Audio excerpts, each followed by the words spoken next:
What's up, guys? Welcome to another episode of the Life in the Pocket podcast. Before we get started, just want to remind you, like us on Facebook, tweet at us at litp_podcast on Twitter. Give us the 5-star review on the Apple Podcast app. Yes. Follow us on Spotify. Think that's about it. Do all the things. We want to hear from you guys, and we want to take your comments into consideration. Anyway. Evan's not here once again. Yep. Look, baby duty, it's just gotten real. It's a struggle. We're telling him to take his sweet time. But who do we have on the show today? This week, we have Cameron Theodos with us this week, going to join in on the conversation. Yes. Hopefully have some beneficial things for everybody to hear. Hopefully. If you don't know who he is, we will talk a little bit more about him later and let him share as well. But local worship leader, associate worship pastor at Broadmoor Baptist Church, lead singer for Alive by Sunrise, just to name a few things. But yeah, let's get into a little of the fun stuff we have planned. Yeah, so we have a fun little diddly to start off the show. And fun little diddly. If you watched episode 3, you saw the boringness of McCaslin playing through an amp and a Helix, and we were trying to figure out the difference. Yeah. I think it was productive, but I think this is going to be a lot of things. Yes, I think this is going to be a lot more fun, entertaining, and simpler. Here's what's going to happen, or here's what already happened. McCaslin sent me a recording of him playing a little diddly. I've said diddly like 3 times. Diddly. I think it's just Diddy. Diddy. Yeah, No, that's diddly. right. Either way. Diddly. I mean, it could be diddly. It's a diddly. Whatever. All right. Yeah, we're from the South, so you got to add the L. Diddly. A little diddly. What? Anyway, Yeah, so has a little flair to it. he sent me something, and I copied it as best I could. Mainly, it's copied. I did something a little different at the end, but you'll never know which one I did different and which one he did different. And so the point is that Cameron and Coleman are going to have to guess what is the amp and what is Helix. Not necessarily what sounds better.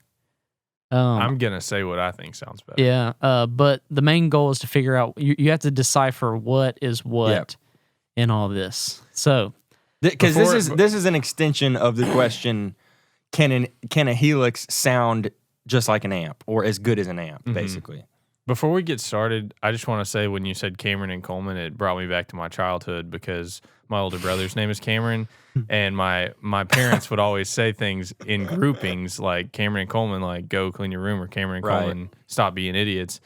So that was just nice to hear. Good. Yeah, I'm glad. Because now there's 4 of us now. Obviously, I have 2 younger siblings, but it was just nice. Cameron and Coleman. That was how it was back in the 90s. It's beautiful. You know? Back in the 90s. Back in the 90s, Great man. days. Good days. All right, so we're going to listen to clip number 1. And just get some headphones on. Yeah, if you're listening to the podcast, listen through some headphones so you can make your own decision. This is for everybody at home or in their car listening too.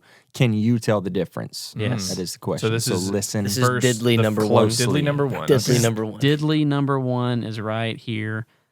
Just don't say anything after you hear it, but and we might play it more than once for you.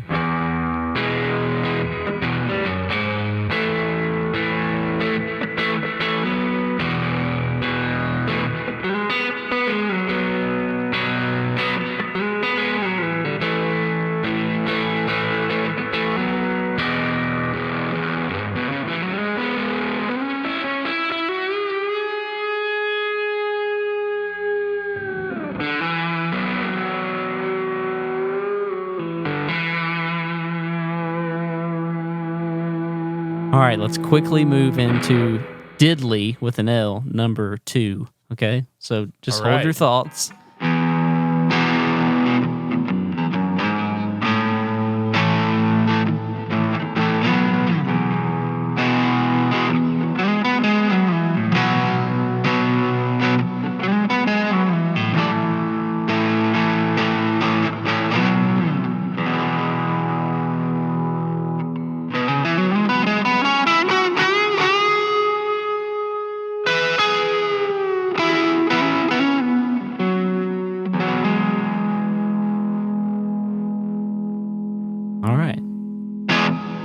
Okay. Too tasty. Little. Okay. First thoughts.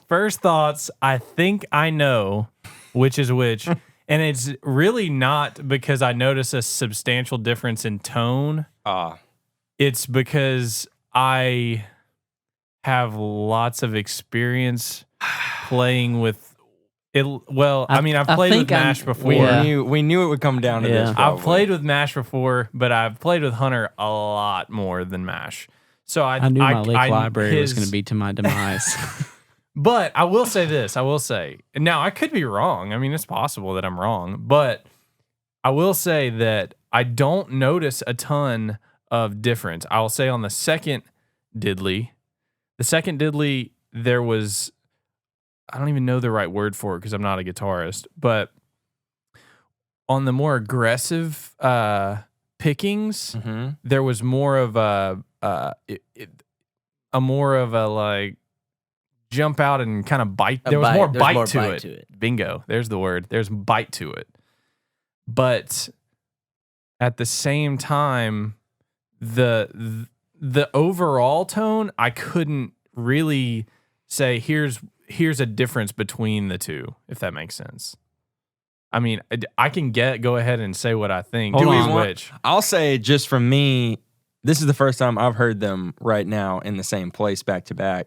They sound even more similar now than they do in their raw states. Yeah. Which might just be because of like equaling out whatever like volume differences there might have been. But just then I was like, dang, daggum. They sound very similar. Very similar. Yeah, for sure. Yeah. So, I mean, I can... Now, obviously, I know which one is which. Cameron, give us some thoughts from you before I guess. I want to hear what you have to say. Here, Coleman is mainly a drummer. He does have a Have I have a Helix. But his primary instrument is not electric guitar. Cameron's is, acoustic guitar. Have you ever played electric guitar? I've played an electric, but it's not to the equivalency of playing an electric. Okay, sure. I would say that's exactly where I'm You've at. played an electric guitar. I have an electric guitar. I have an amp. I understand it all, but sure. I'm not an electric guitarist. Sure. You hear plenty of them. And I hear plenty of electric all the time. Okay, so give us your thoughts. Well, my first two thoughts from a technical standpoint is they don't sound too drastically different. I think I liked the first sound a little bit better from listening here, like in this environment. But I don't know if that makes a, statement. I don't know. There wasn't anything too definitive to really reach out. I do agree with what Coleman said. The second one had a little bit more bite to it. But at the same time, I always come into question, like, what was exactly the procedure here? What is it the exact same? Is it the exact same mic setup? Are we using the exact same tone? Like, what are we going here to try to really feel out the difference? Yeah. So without knowing those variables, I'll tell you, for one thing, I put this here Shure SM7B right up to my Hot Rod Deluxe 4 You amp. recorded it with the SM7B. I didn't did. know that. Wow. I did. Did you adjust any of the switches on the back? Nope, never have. Wow. Don't plan on it. If we want to get honest, I don't know what they do. So with the Helix, that is honest of you, Mash. Thank you. Was it the same amp setup as what he's playing to? Close. They don't have an exact copy of his amp, but they have kind of a Fender that's in the same wattage and stuff like that. See, I'm not super familiar with how that all breaks down. And so what I put in the emulation on the Helix was a 58. So a 58? A 58. Yeah. No, 57. Okay. Sorry, 57. Yeah. I get that. Why did you just do your eyebrows at me like that? I literally had no reason. A 58 is really... what was it that you said that one day? That somebody had told you? Our youth minister said, dude, take a 58, take the top and off. then it's a 57. That's right. Because one microphone mesh cover equals 1. Yes. So 57 plus 1 equals 58. Minus 1, 57. That's where they got that from. I'll say this before we go ahead and make our guesses, that as I was recording, what surprised me is I know that they weren't the exact same sound. But when I was recording, or when I was trying to emulate what his sound was, I didn't have to do much to get as close as I did. Like I thought that when I first heard it, I thought that I was gonna be like, ooh, I'm gonna have to boost a lot of the EQ here and all this kind of stuff just to make it sound. But then I only like boosted it like I think it was like a half or 1 dB in that area, and it was like there. So I was like, I'm gonna leave it. I mean, and then for me, I didn't have the exact. Here's the thing. We discussed it in episode 3, I think it was, about how he had a Morning Glory. I used a Timmy, which was kind of based off the same circuit to get the same sound, and it was still really close. But this was the first time I've ever gotten a recorded amp sound and sat there and said, all right, let's see if I can do this with a Helix. And I was actually really impressed. I was too.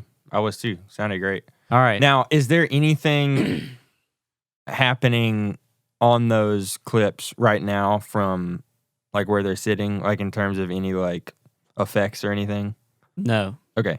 Yeah, the only thing is the master channel on this recording right now has a limiter, which is why the volume was the same. Okay.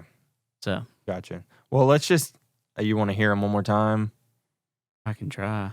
Oh. I mean, I had to re-drag them in and all that stuff. So. Thanks for calling me out, Mash. I'm sorry. I didn't know that's how it was working. Well, let's just make a guess. Go ahead. Yeah. I'm going to guess. Golly, I'm really scared to guess. But I'm going to guess that the first one was the first clip, the first diddly was the Helix, and that the second diddly was Mash's amp. Cameron? I'm gonna go with the same thing. You're both wrong. Dang. Wow. I didn't think that was going to be it. Wow. My worst fears have been confirmed. Yeah, this is the best day of my life. I'm just kidding. Wait, no, so you're saying the second one. The second one was the Helix. Okay. Wow. Clip number 1, I played through my amp. Clip number 2, Hunter through the Helix. Which I'm happy with. That's actually funny, though. I like the amp better. Because Yeah, number 1. I thought I didn't have a preference one way or the other, but I thought I knew which was which because I thought Hunter was playing the first clip. Right. But I was wrong. So that's very interesting. That's kind of what makes me laugh, because it's not that you, or like you said, your decision wasn't even so much based on like the what it sound sounded of each like, one, right, but you were exactly, like, yeah. that sounds like Hunter playing. Yeah, But when Hunter yeah. sent me his clip, I was like, frick, this is going to be too easy. I'm like, that is definitely Hunter playing the guitar. That's so funny. That's what I want to. I want to do ears one. have lied to me. Because you were talking. I feel like if there's some way that me and you can't be involved, right. I want to know if I would get it right. Me too. When I sent it to Coleman, I was like, I feel like if I was going in this blind, Oh, yeah. I'm like 90% sure. And 10% is a lot to be wrong, especially when what's at stake. Like, I was, just then when I guessed, I was like 95% sure that I was right just now. Yeah. Wow. I was kind of just shooting in the dark. But I'll say this, but I mean, I even said it earlier. I felt like the first one sounded better. yeah. And so I thought that one was, I don't know. I liked the way that sounded, and so that's what I wanted it to be. Yeah. I wanted it to be the amp, but I just wasn't sure. And the reason, because we said it was the opposite, and the reason I felt that way was listening to it. I've heard Evan play Evan Rowan, Evan not Rowan, Evan Wooten, yeah. just for clarity. Sorry. Play a lot of stuff in demoing things through plugins and stuff like that. And just listening to it in this environment, I kind of felt like that's what I was listening to. But I was happy because I'm a fan of the. Again, I made my decision purely based on, I was very confident that I knew which was which just because I thought I knew Hunter's picking and playing I'll take it style. as a compliment. Yeah, sure. But I'll say like 10% of that was like what I said about the bite. I thought that the amp was what I was hearing with that bite, that grab, which is very interesting because I really thought in my head like, oh, that enforces that I'm right, but I was wrong. Right. I'm wrong. And I'll just say I'm wrong, guys. I was wrong. But it was super close. It was. Here's the thing: if you really like, send like a Facebook message or something. If you really like, were into it, and I want to know if you're wrong. I don't care if you're right. So, because I literally ever since that I've done it, that's what I've been thinking about like day and night is, would I really be wrong? Because you see some of these people, they do videos and they're like, oh, I'm gonna go with this one, but I don't know. This was raw. This is real, and I would be terrified if I got it wrong. And I want to say this for public record right now, because I feel like if we ever do this where you and me are guessing, Coleman's gonna like come up on the offensive and roast me if I get it wrong. But I want to say right now, I am not claiming that I will get it right. Like, I have no idea if I'll get it right. Boy. We forgot to say Ant Boy. Ant Boy. Ant Boy. We got a second Ant Boy on the show now. Why are you afraid that you'd get it wrong? Oh, Because really, I mean, yeah, they. well, my thing is, I'm not really when it really comes down to it, because I'm Sure. a big, like, whatever you think sounds good to somebody else. Sure. So, Yeah. but where I came up from is I was like that person. Like, I don't know if you're on like Gear Talk on Facebook, but I was literally that guy that was like, "Oh, you're using a Pod HD 500? Like, Just you quit. suck. Like, why are you even trying?" Sure. And so then, when somebody changed my mind, I went to Helix, and now I feel like I have to know, you know, Yeah. I have to know the difference. And I feel like when I was listening to it, the what can I say? The refinedness of the Helix. Yes. Like for me, It's clean. It's yes, very clean. when you sent me your guitar, which is what I normally do when I used to record my guitar, the first thing I do is I take out.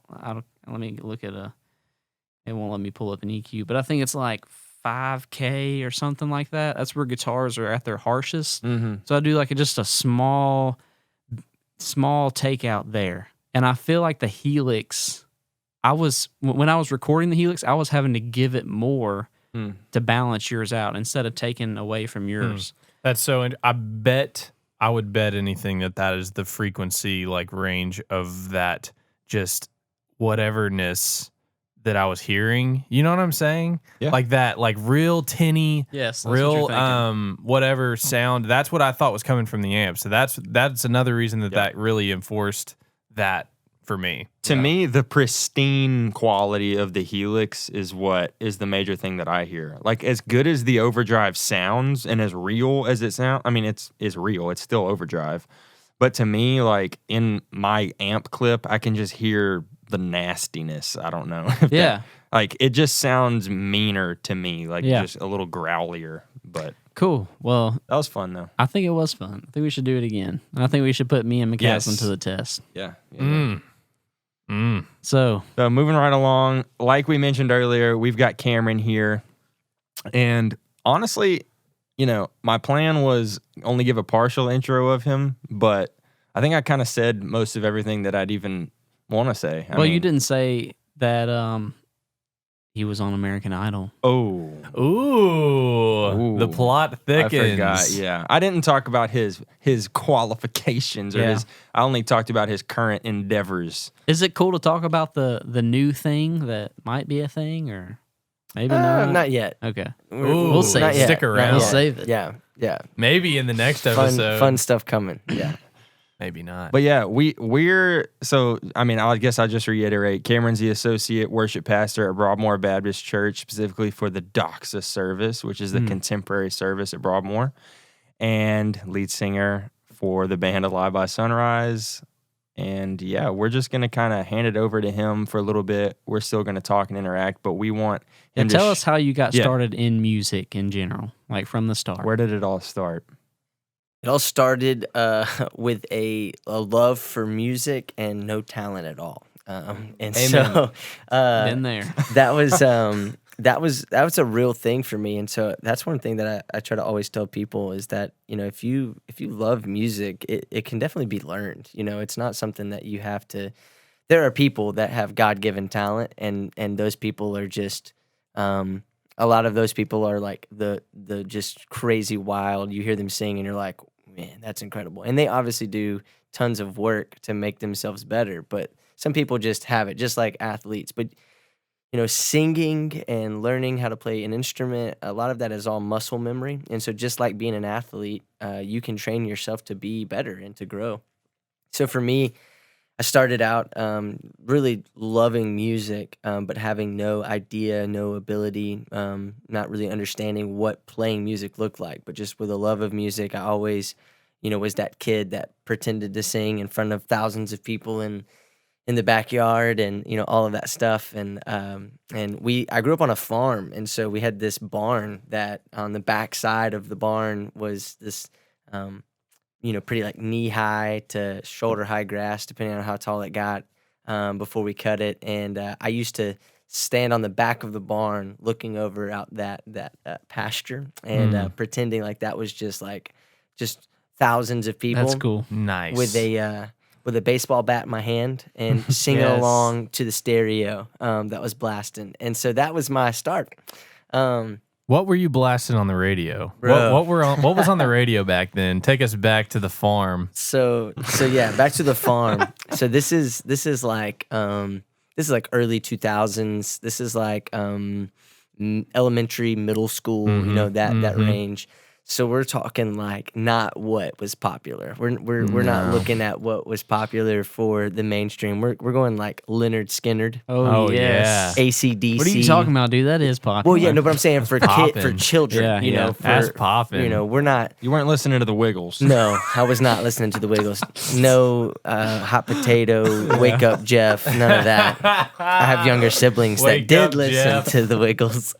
Yes. But yeah, so we're going old school classic rock, Bad Company, all of that. And so I was a heathen when it came to my musical taste, I guess. Yeah. But then it's kind of like the story of my life. Once I actually got like into middle school, all that stuff kind of began to be interwoven with bands like Leland and Casting Crowns and stuff, because Yes. that's when they were really, For sure. really big. I think probably did all of us have, my parents did, but like, their Casting Crowns breakout album that had like the crown on it? Yes. You know what I'm talking about? I saw them with Leland at the Oil Palace in like Longview or Tyler, something like that. Yeah. See, I was the one always that had out of Voice that. of Truth and Yes. all that on it? I was- Dude. Look, Dang. I grew up as a little Lutheran kid, and we just listened to hymns. Yeah. So Well, sorry. like, I Yeah, was I gonna came in say, late. like my family didn't listen to like rock radio, but like Christian radio wasn't really a thing yet. No. So it was mostly like country radio that I listened to until like then. Yeah, Till Christian radio became a thing. that's what I'll And say. CDs kind of became more prominent too. What I mean by that is like the only Christian music I was hearing was the hymns we sang in church. Now on Right the on. way to church, it was 98 Rocks Yes. all day. So I was there too. But Yeah. Right on. 94.5 was like, or in like 97.3, those were like the no-no stations. Yeah, Yeah. shouldn't listen to We that. couldn't listen to those. Fun fact though, my very first concert that I ever went to was a Britney Spears concert. no way. Yeah. First concert I ever went to. Rock and roll. See if anybody remembers these people. Carmen. You remember Yes. Carmen? Yeah. Never heard of them. Yeah, Mash is too young for that. Yeah, what I about got Phillips, Craig, and Dean? Oh, I remember yes. Phillips, Craig, so and it was, Dean. it was Zoe Girl, which was a Christian girl band. No, don't know that. Like a three-piece, like not boy band, but girl band. Wow. Then Phillips, Craig, and Dean, and Carmen. It was at CenturyTel. Nice. It was still called CenturyTel back then. Rest in peace. I saw Like Britney Spears. CARMEN. This Carmen. Carmen. yeah, he's still a thing. Is it? Oh, it's a boy? Yeah, it's a guy. a man. It's a man. Yeah, he's Yeah. older. Hmm. I don't know. He how was it's spelled, huge, but dude. Yeah. Not physically. He was like was a star. yeah, He was a star. he was Happy a for big him. artist. Yeah. Happy for him. Lost him. Yeah, good stuff. All right, so after the farm, Yeah, like, so- what was? Yeah, tell us what happened from there. Yeah. So I was in 6th grade. I just finished my 6th grade year, and I went to a church camp at a place called Falls Creek in Oklahoma. Whoop, whoop. And I was with our youth group. It was a special thing for me to get to go because kids my age weren't supposed to go yet. We had one more year to get to go, but my mom worked for the church, and it was just they had a spot open up, and I was permission to go, and so I went, and I loved it. The worship was just I fell in love with that atmosphere, and like I said, I'd loved music, and so being a part of worship and being a part of the church was a part of my life already, but I just didn't participate in it. And I was already a believer. I'd given my life to the Lord at a young age, and when I was at camp on Thursday night, they gave a call to people to surrender to ministry, and I felt this overwhelming pull to give my life to serving Jesus in a full-time role, because I believe that we're all called to do that, but from a I want this to be my job kind of thing. And I had no idea, as a 6th grader going into 7th grade, what does that look like, And so I immediately wanted to figure out a way to get plugged in. My youth pastor gave me the opportunity he said, hey, you love music. Why don't you come play bass for our youth band? And I was in, man. I was like, I'll do it. What kind of bass did you have? I had an Ibanez Geo. Ooh, Yes. One of my guitar students just got one of those. Yep. And it was one of those dark blue ones. And not long after that, probably like 6 months into that, I got a Epiphone Thunderbird that was about as giant as I was at the time. That thing was huge. Wow. I always love. You said Firebird. The Thunderbird. Yeah, the Thunderbird is the bass version of the Firebird. Right. Yeah. Exactly. Yeah. So All American Rejects. That was like my first band that I was like, that was my band. Like I loved them. There was a song when I was in 5th grade. Came out on the radio. It was huge on the radio, called Swing Swing. Yep. And it freaking rocked my whole world. And the singer played bass and played a Thunderbird. And I was like, that is the coolest looking guitar I've ever seen. I think that's always been my favorite body style too. Like man. I've never had one, but really, well, like now, now I'm like, whatever. Yeah. That's kind of cheesy. But back then, I was like, I've got to have one. I actually got a Thunderbird because the bass player for Leonard Skinner had a Thunderbird, no and way. I was like, I got to do it. And going back to the roots, like they were. Sure. And so I jumped into that, and I dove in. And our worship leader for the youth band was a guy in college, and he eventually left to focus on school. And as he was getting older, getting ready to graduate, and so that left a hole for somebody to step into leading worship. And I'd been involved for like a year and a half or so at that point, and I just kind of started to dive into playing acoustic and trying to learn more guitar and sing and lead and then from that, it just kind of spiraled into writing and learning more about gear and, growing into stuff. And because at that point, it's just all about like you see other people and what they have and you try to emulate that. So at that time, like with the rock influences that I had, even in the Christian scene, I had orange amps, and no idea, no idea what's going on. But it's like these people have it, and so.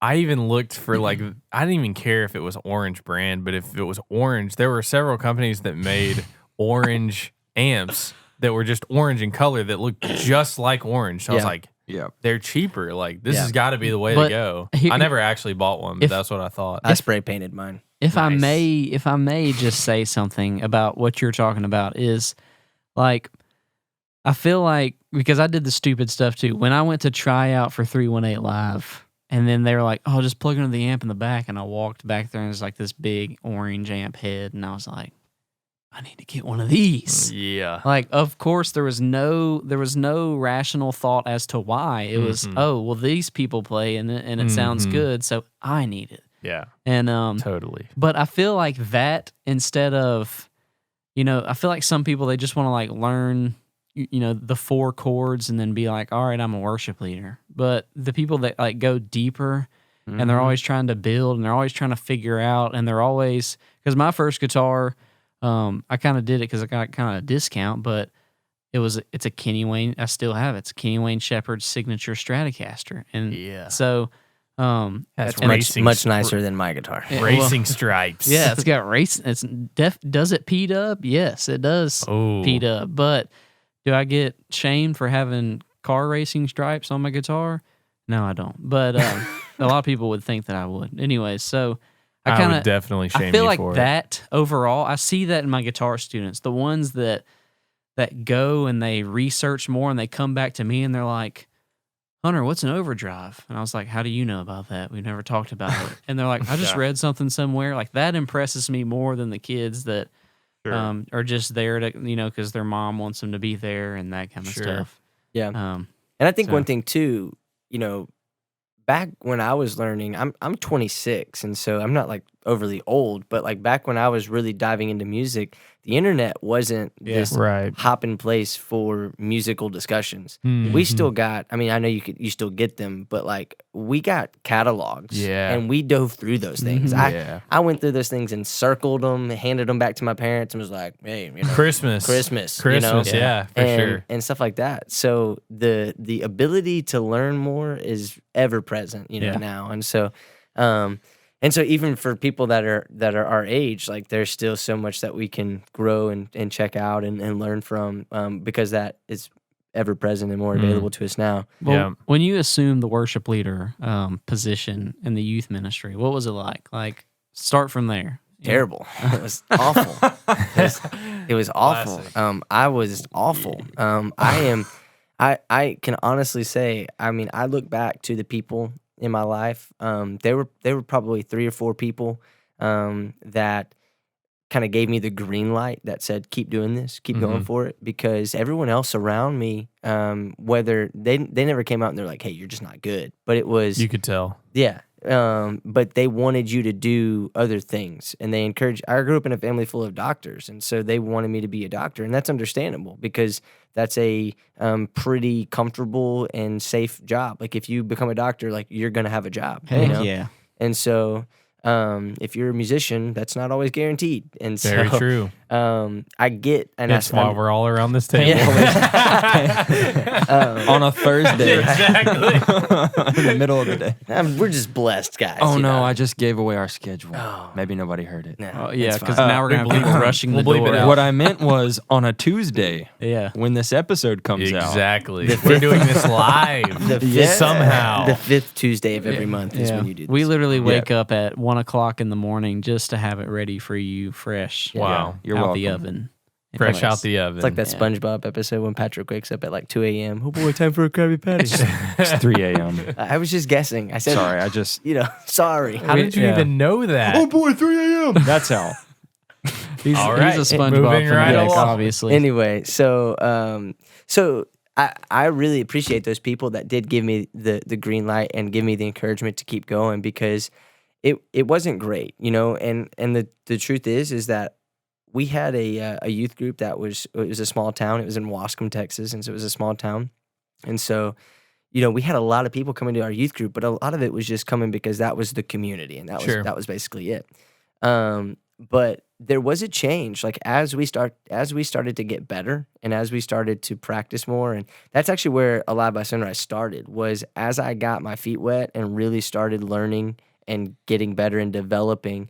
And then started to do that with the guys around me, started to develop. I went to our youth pastor and was like, hey, I want to start doing this outside of, And at that point, it was like, man, we go set up at Starbucks or something, or, go set up at a coffee shop and, play these places. And so that's how Live by Sunrise actually came out of it. But there was a moment where you could see the growth. Like you could see the band getting better, and then you could see the youth group also buying into more of the music. It wasn't just showing up anymore. And not that it was just all about the music, because the worship was still the heart of it, but you could just see that it was no longer just like a thing that they did. It became important. It's you created a culture. Yes, in the youth group. Yeah, and I still never say that while we were still at that church, while we were still leading worship for that, it was never great, But it got to a place where it was decent, and it was something that it became a driving force for, like, I believed in what we were doing and what I wanted to do, and I knew that was what I wanted to do with the rest of my life. I wanted to lead worship, and I wanted to build that community with people wherever I went. And so from leading that, I went to a different high school than Wascom. I went to Evangel in Shreveport, and so I drove back and forth. My parents still live in Wascom, and so I would come back on Wednesdays and lead worship all through high school there. And so I led worship at Wascom from about my 7th grade year. I started playing in the band, and then about my 9th grade year began actually taking over leading worship, and then led almost completely every week except for in the summers up until my senior year. And then my senior year, I had developed enough to where a church had actually called and asked me to come and be involved with their worship team, and then that turned into my first worship pastor job. Sweet. I think everybody, or I know I have a similar story where Coleman wasn't there. We always begged Coleman to come, but he was at First Bossier. I did come. You did come. I came and played a lot. I told you. He never came and played a lot for me. Well, no, we were true. This dude. We were in high school, okay, and he was fully committed to another church's youth group, and we would ask him, "Hey, man, can you come play with us on Wednesday?" And then so he'd tell us yes, and we were like, "Yeah, dude." And the next thing we found out that he was playing, which is rightfully so. Foolish of us to think that he would show up. Well, and also, they were a lot better than us too. I don't think we've ever gotten into like Enneagram types at all on this podcast, but I am through and through a 9, which is like, it's called the peacemaker. So I have a lot of trouble telling people no. And so Evan Wooten, the other guy, he's not here. They can have some money.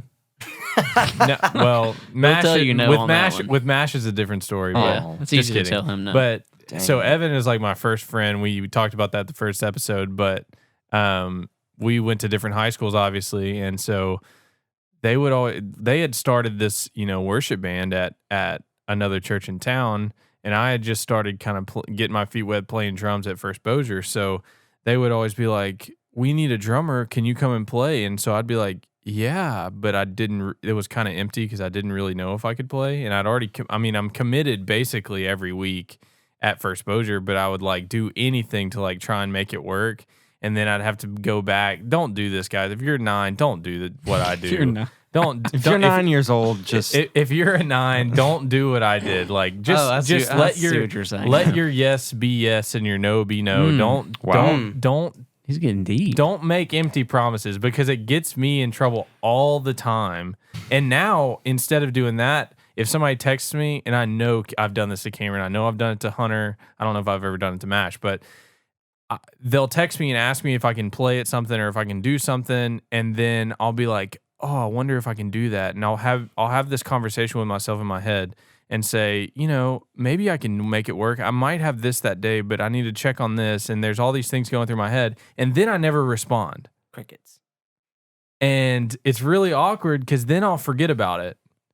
And then 2 weeks will go by, and they'll have to text me again, and I'll be like, "Man, like truly, it just looks like." I'm sure to them it's like, "Man, I just texted Coleman. He looked at it, ghosted and me, dude. Then he didn't even text me back." But there really is an internal like struggle that goes on in my brain.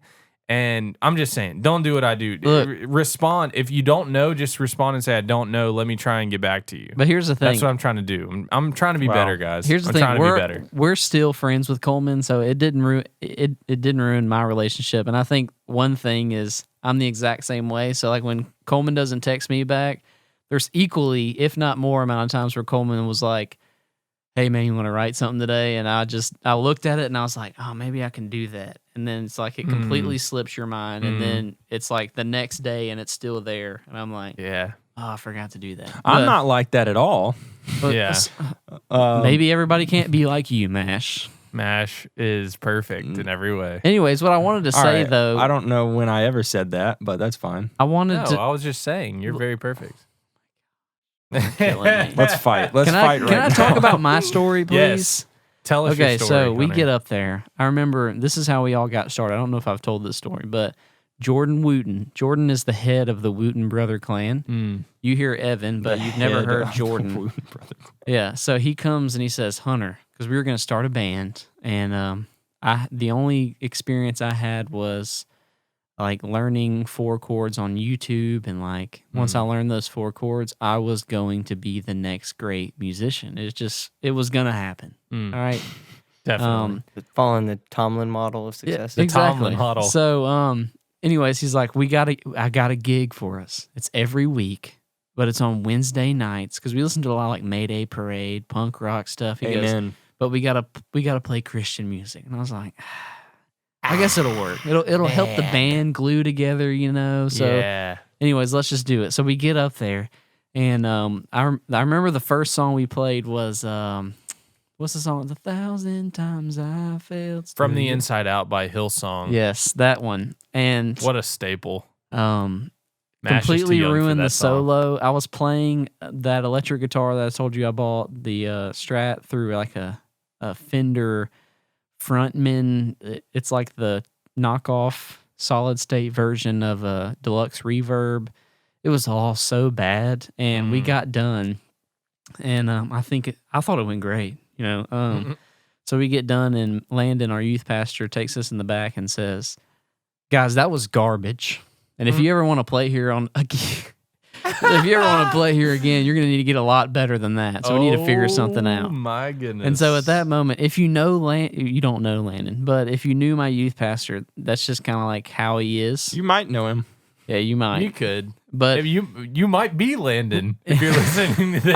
If Landon's listening to this, here, I would tell the story in front of Landon. Landon knows it happened. Here's the thing. Cameron knows Landon. Yeah, Landon's not embarrassed by that story either. He would proudly say, "Yes, I said that." Yeah, he don't up to and it. Then he'd go, "Look, I mean, all y'all are playing music now, so anyways, that was an excellent impression. It did. I feel like that though did make us better because then we were like, we got up there.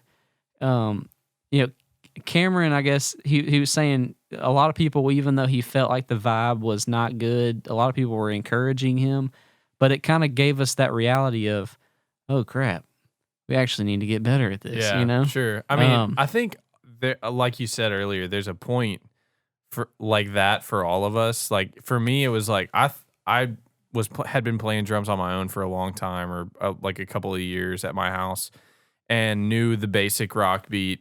And if you know the basic rock beat, you can basically play along with almost any song to an extent, and think that you're playing that song. And so I thought, I'm pretty good at drums. Like I've like reached the peak of like drumming, basically. Literally my arrogant, like, I did that. 8th grade self thought this. And in 9th grade, like my youth pastor said something to the effect of like they were asking for players, and so I was like, "Hey, I play bass and I play drums. Like I could go either way." And he was like, "Well, let's try you out on drums because I think there was more of a need there." And so I went and I tried out. It was on a Tuesday afternoon, and when I got there, I started to get nervous, and so I hopped on the kit and I was going to rehearse like one song with him. And so we did Marvelous Light. Y'all know that song? Yes. Oh, absolutely. And so not the easiest song. I mean, it has like a kind of a snare roll thing that's a little different. And so and I was super nervous already too. So I get up there and just absolutely botch it. It was terrible. And from that moment, and the first time I played that song and another song live that weren't easy songs, and I could tell that I was the guy in the band that was the worst, and that I was holding everybody else back. And I thought everybody else in the band was like as good as you could be, like professionals, right? Because they were better than just your normal student band musicians, because they were all pretty much college age except for a few of them. And then a couple random phenomenal like high school musicians sprinkled in too. So I felt very like fish out of water. Like I've got to practice. So I went home and I practiced, and nobody had to tell me like, "Hey, that sucked. You need to go home and practice." But like I could feel it. And so that's what drove me to go home and get better. And so yeah, I think there's a moment like that for everybody. Yeah. On that topic, you can tell me if you agree or disagree with this, but in my head, I've heard quotes like, "Oh, the most harmful thing you can ever say to someone is like, good job," and that's an extreme.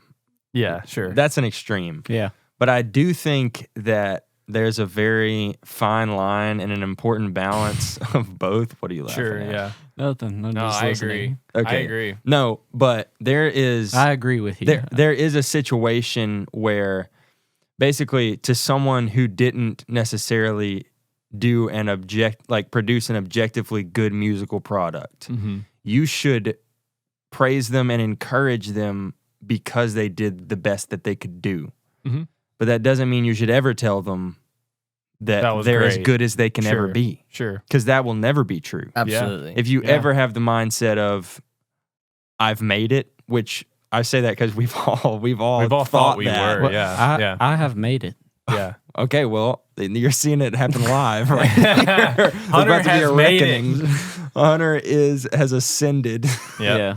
I think this would be a good place to just kind of split off because I think we could Yes. talk about that subject for a lot longer. And also, I want to Absolutely. get into more We're of at- Cameron's story. We're at 45 We're at 45 minutes. right now. So let's just call this part 1 and move on to part 2, episode 6. And then you can hear the rest of Cameron's story. He started out lowly singing at the barn. Yep. You know, and here With he the is baseball bat. on the rise. Leonard Skinner. So tune in to the next episode 6, to hear the See rest how of it the story. ends. Yeah, that's cool.